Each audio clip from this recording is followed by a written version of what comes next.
Kanina ka pa namin hinahanap. Good morning po, Ate Leona. Good morning. Naligaw po kasi ako kanina. Ang dami ko po kasing napasukang pinto. Kaya dito na po ako nakapunta.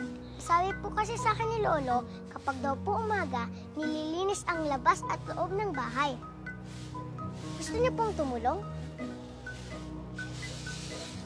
Princess, hindi kasi pinagwawalis yung presidente. Yung class president po namin na si Jennifer, naglilinis po siya ng classroom. Ang sabi po kasi ng teacher namin, good role model daw po siya. Sige, tutulungan kita. Pero pagkatapos, magbe-breakfast na tayo, ha? Okay po. Bakit kumalat yung photo ko na ito?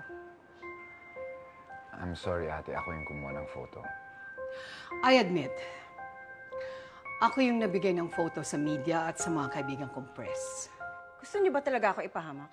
Ang taas ng human interest factor. And I said to myself, makakatulong itong maigi sa image mo, lalo na sa mga masa, because totoong-totoong tao ka rito. Pinagpiestahan sa social media yung photo ko. I just wanted the best for you, Leona. Kami ni Rafael. Sa susunod, yung mga desisyon ninyo, kung pwede, ipaalam niyo muna sa akin. Hello? Nanay Luz? Hello? Hello? Hi? Hello? Sira ba ito? Hello? Nanay Luz? Shower pala to eh. Bakit pawis na pawis ka? Ha? Ito po kasi sira. Tapos po, sabi ko, hello, Nanay Luz, Nanay Luz. Tapos wala, tapos sira, tapos ginanon ko. Ay! Ganyan. Bitawan mo yan, hindi yan laruan. Princess, bitawan mo yan, hindi yan laruan.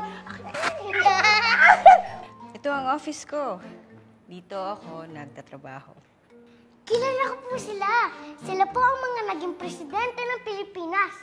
At yun po si President Cory Aquino, ang unang babaeng presidente. Pangalawa po, si Gloria Macapagal Arroyo.